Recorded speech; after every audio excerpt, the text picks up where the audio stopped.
but consists of non-linguistic symbols.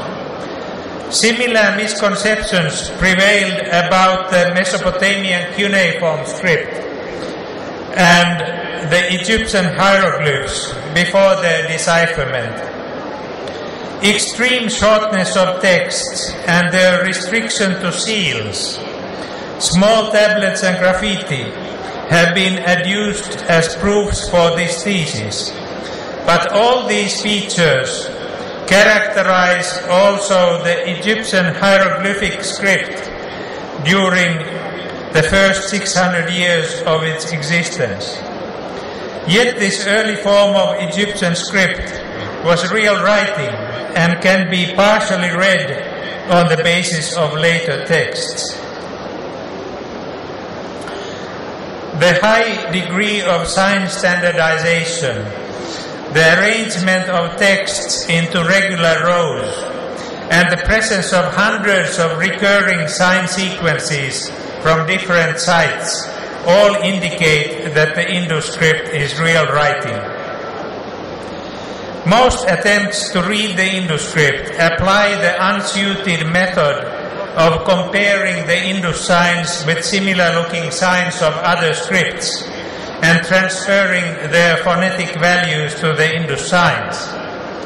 This general error is often coupled with the mistake of deriving Brahmi from the Indus script, although Brahmi is based on the Semitic consonant alphabet. How then can the Indus script be deciphered? We may turn to successful decipherments and to the history of writing for guidance. Most ancient scripts have been deciphered with the help of translations into known scripts and languages. But here, no such help is available. Historical information of the kind that opened up the cuneiform script is virtually missing. Later Indian texts tell us nothing about the Indus civilization. Contemporary cuneiform sources speak of the most distant land called Meluha, widely understood to denote Greater Indus Valley. But the cuneiform sources offer little further information. There is no related writing system to help with the phonetic values of the signs.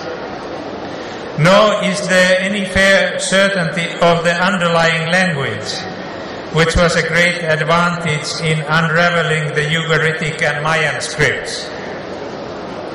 All surviving texts are very short and probably not complete sentences, but just noun phrases. This naturally hampers grammatical analysis, as does the absence of word dividers. In spite of all the difficulties, there are some positive circumstances.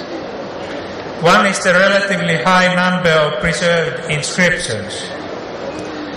Collecting and publishing all available evidence reliably and legibly belongs to the fundamental preparatory tasks that have proved useful in all decipherments. This aim is being realized partly in the photographic corpus of Indus seals and inscriptions. Its third volume has just come out. Several versions of a standardized text edition in machine-readable form have been completed, and a thorough revision is again being done.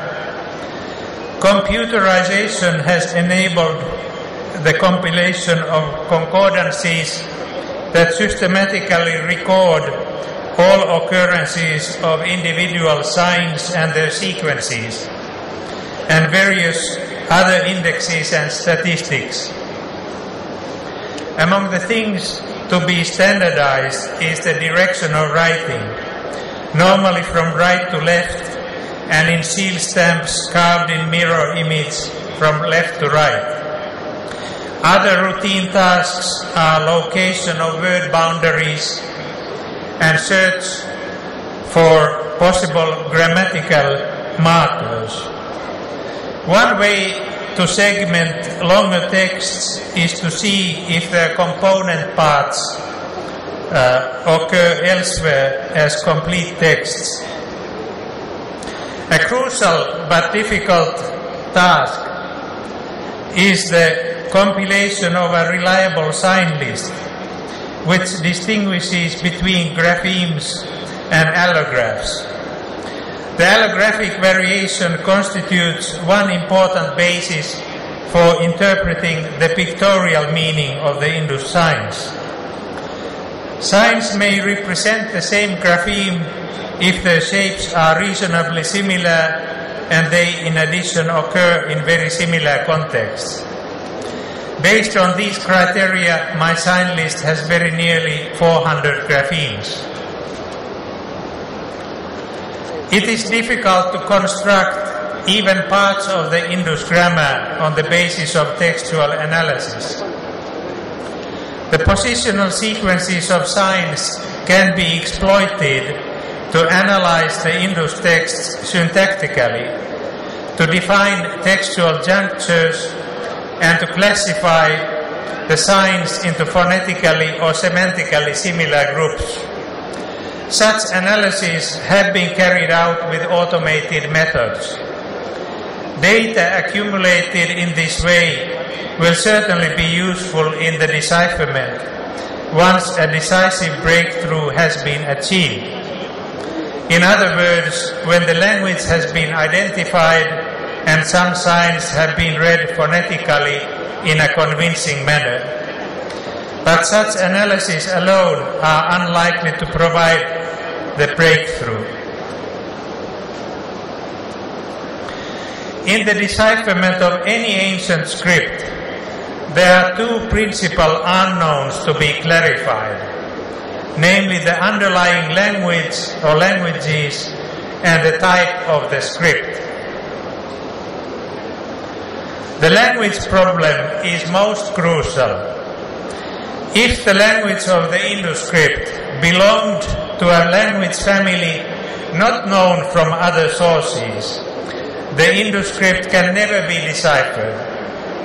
This is clear from the case of Etruscan, an isolated language written in an easily read alphabetic script. Etruscan can be read phonetically, but in spite of this, it is not much understood beyond the texts covered by copious translations.